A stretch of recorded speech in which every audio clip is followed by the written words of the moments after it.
Hello everyone and welcome back to K's Models. My name is Greg and today we're going to be taking a look at a brand new product from Golden Gate Depot, their North Coast Limited set. So in this video I'll be going over a little bit of prototype history, my thoughts on the model, and then I'll be showing it going around my layout. So stick around. To start off with a little background history on the train, the North Coast Limited was originally created in 1900, where it was originally composed of heavyweight passenger cars. In 1911, the Chicago, Burlington, and Quincy allowed the train to run over their trackage to Chicago. With that, it was normal to see CB&Q head-end cars like baggage cars normally on this train throughout its career.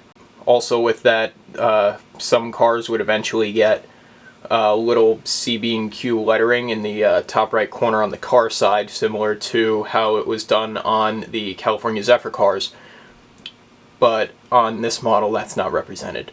On the West Coast, the train would then also operate between Spokane and Portland on in another set. The train would be split up, and this would go over the Spokane, Portland, and Seattle, a Northern Pacific subsidiary.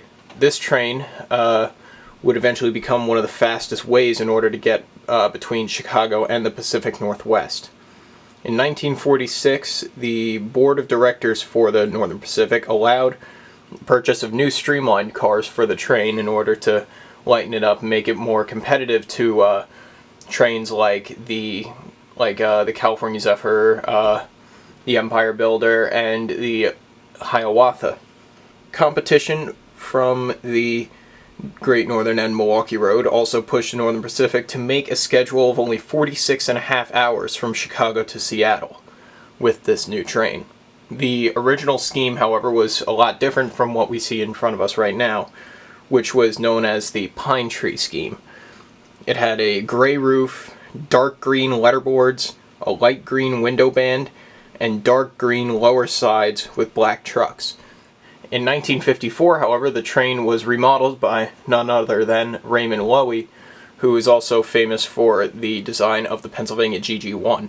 And what he came up with was the two-tone green scheme that we have in front of us. And with this new scheme also came the Lewis and Clark Traveler's Rest cars and the Vistadomes, which this train became famous for. With the addition of these Vistadomes, the train became known as the Vistadome North Coast Limited. The train would operate normally until 1967, where it then combined services with the Twin Cities Zephyr and the Empire Builder, due to declining sales due to competition from planes and cars.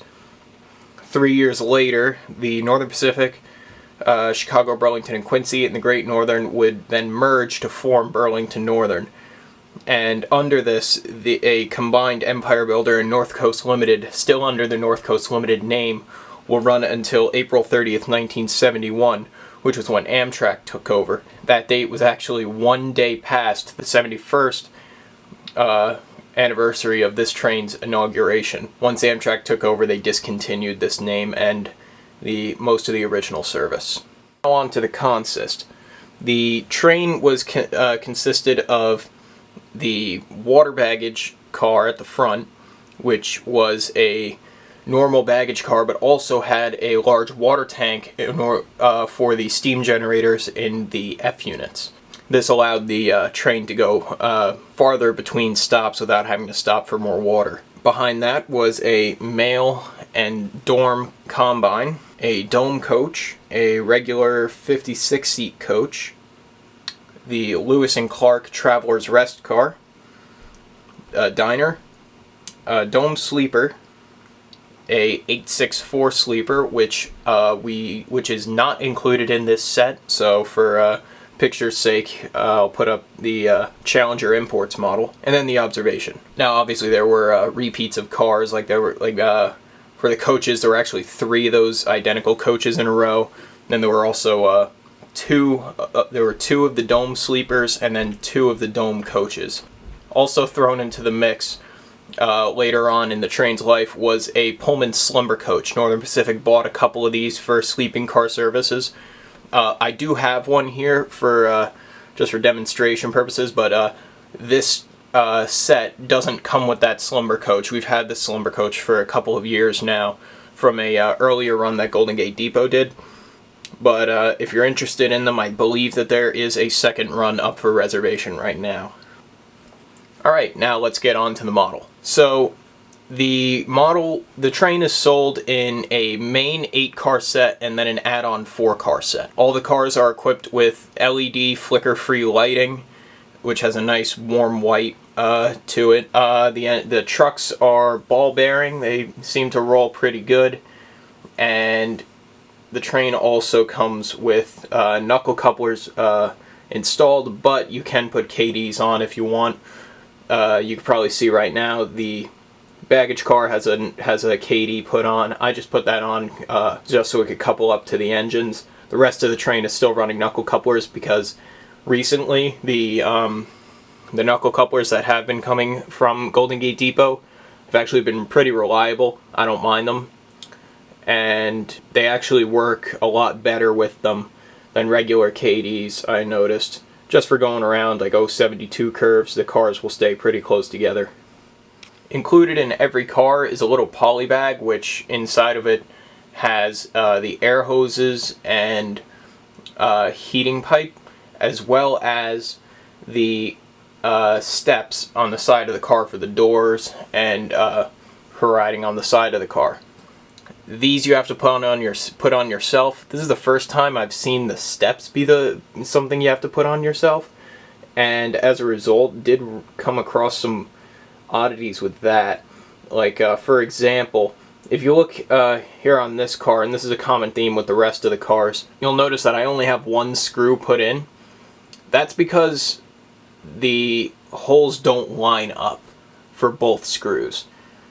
Now, I wasn't quite sure here if I was supposed to cut where that divot is between the screws, but I didn't want to cut it, even though if it was something I wasn't supposed to, and you know, it's not really a load-bearing thing. One screw is totally fine. So that's just what I went with. And yes, it is supposed to be put in that way because it doesn't go on the inside of the car, because the screw actually it doesn't thread into the step. It threads into the body. So that's the only way feasibly for it to go on.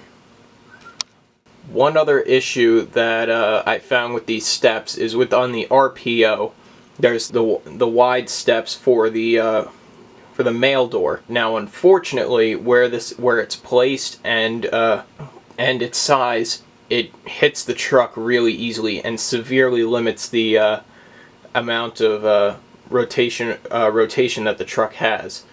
As a result, the only curve that car is able to go around with the steps attached is an 099 curve, which only half the layout has for one of the loops, and at the end of that 099 curve is an 081 switch, so it just derails on that. So as a result, if I ever want to run that car, I have to take those steps off. But if you have a massive layout with like an 099 minimum, go ahead.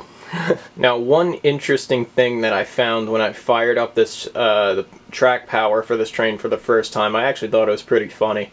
One of the dome cars, for some reason, one of the surface-mounted LEDs is actually blue.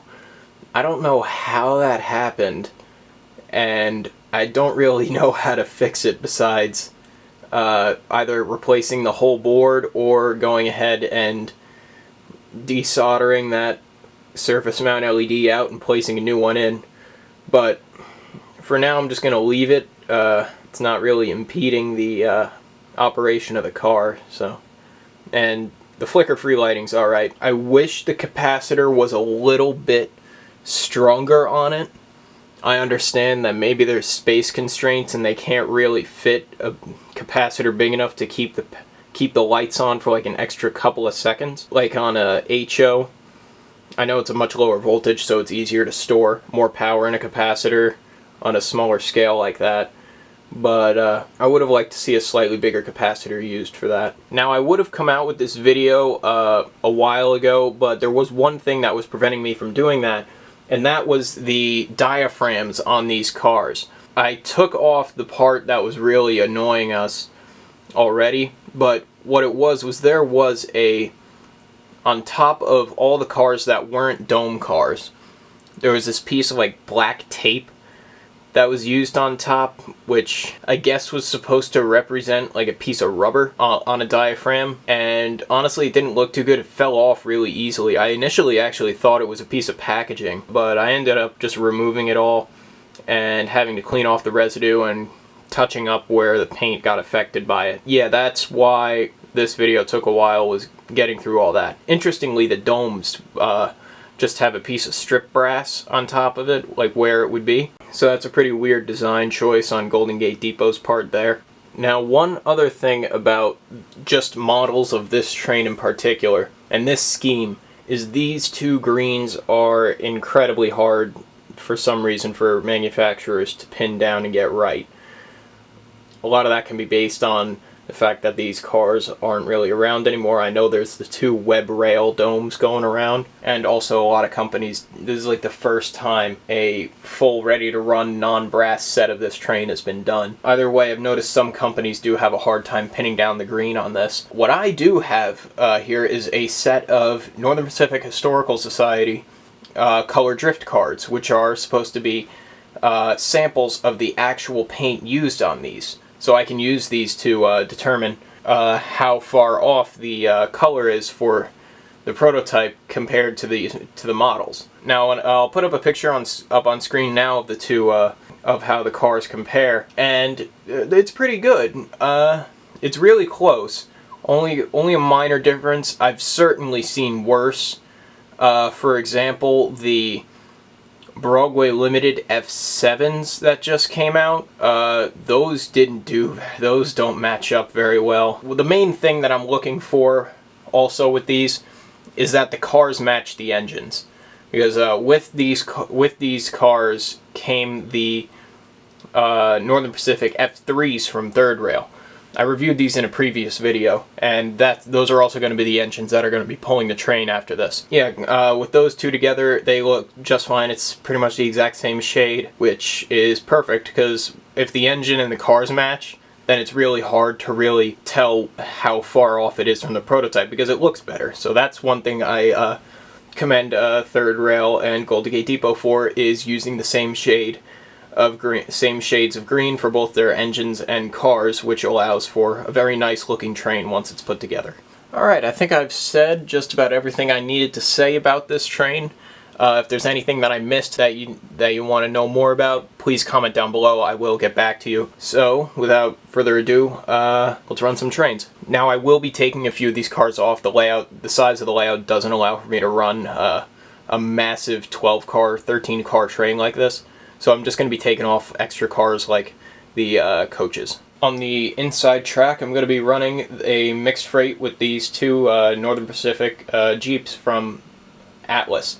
These are pretty old models, and I recently put brand new ERR Cruise and Rail Sounds 5 boards in this. It's one powered unit and one dummy. I'm hoping to go over this project in a future video.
Alright, so that about wraps it up for today's video.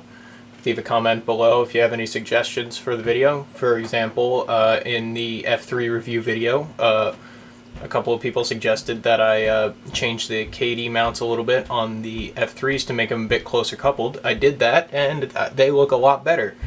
It's suggestions like that that really help the channel, and I'm very grateful for you guys for helping me. So, with that, leave a like if you liked it, and be sure to subscribe to see more videos from me in the future.